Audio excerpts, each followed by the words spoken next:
Los sacrificios más brutales del Imperio Azteca. El precio de mantener vivo al sol.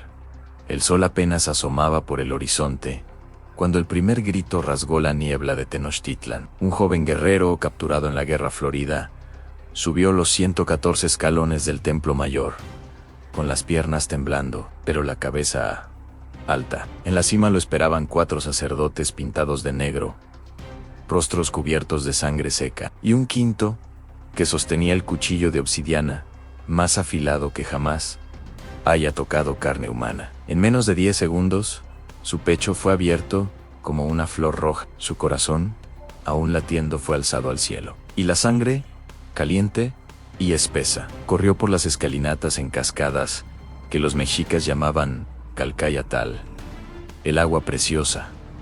Esto no era castigo, esto no era locura, esto era la deuda cósmica más antigua de la humanidad. Y los aztecas la pagaban todos los días. Entre 1428 y 1521, el Imperio Azteca se convirtió en la máquina de sacrificios humanos más grande y eficiente que el mundo haya conocido. Los arqueólogos calculan entre 20.000 y 80.000 víctimas solo en la inauguración del Templo Mayor en 1487. 4 días seguidos de degollamiento sin pausa. Pero lo más aterrador no es el número.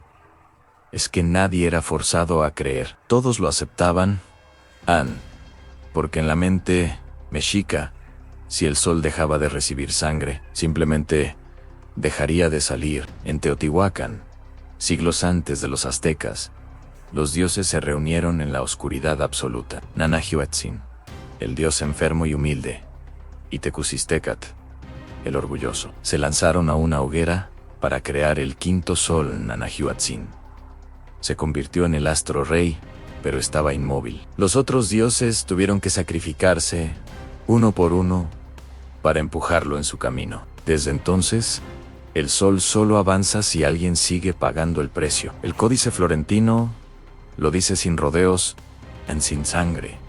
El sol se detiene. Y cuando el sol se detiene, muere el mundo entero.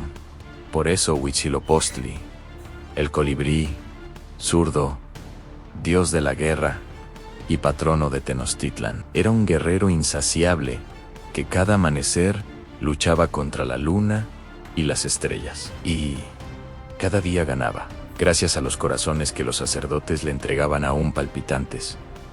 No todos morían igual. Los aztecas inventaron formas de matar que eran al mismo tiempo ceremonia, teatro y mensaje político. El sacrificio gladiatorio de Tlaxopihualetlay, en marzo.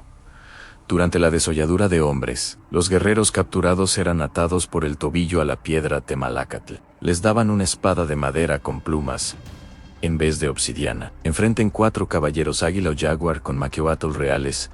Era un combate, pero también un espectáculo de crueldad calculada. Cuando caían, los sacerdotes abrían su pecho, arrancaban el corazón y después desollaban el cuerpo entero en una sola pieza. Durante 20 días, los guerreros más valientes usaban esa piel humana todavía caliente, bailando por las calles, mientras la carne se pudría sobre sus propios cuerpos. El hedor era tan insoportable que los españoles escribieron: Anse podía oler la ciudad entera desde leguas de distancia. Los niños de Tlaloc, en años de sequía, compraban o seleccionaban niños con 2 remolinos en el pelo en señal de que pertenecían al dios de la lluvia. Los vestían de turquesa, les ponían plumas de quetzal y los llevaban en literas hasta la cima del monte Tlaloc. Allá arriba, los degollaban uno por uno. Pero había una condición: tenían que llorar.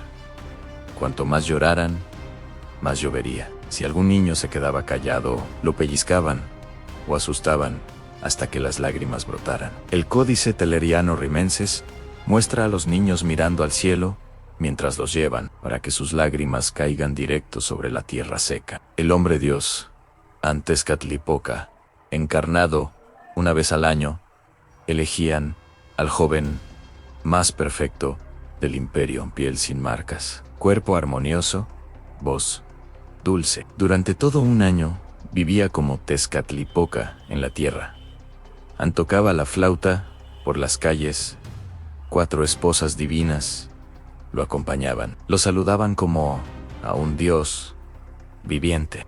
20 días antes del sacrificio, le rompían las flautas una por una en los escalones del templo. Cada nota rota era un adiós al mundo. El día final subía solo los escalones del templo, se tendía sobre la piedra y sonreían porque sabía que su muerte mantendría al universo en movimiento. Después, su carne era comida por la nobleza en un acto que los mexicas llamaban teocualo, a dioses comido. El Zompantli, la Biblioteca de los Muertos en 2015 a 2020. El INAH descubrió el Hewitt Zompantli Real, una torre de 35 metros de largo, hecha con más de 650 cráneos ensartados. Lo más escalofriante en más, eran de mujeres y niños, no solo guerreros. Los cráneos tenían agujeros perfectos para ser ensartados en postes de madera. Bernal Díaz del Castillo escribió en 1519,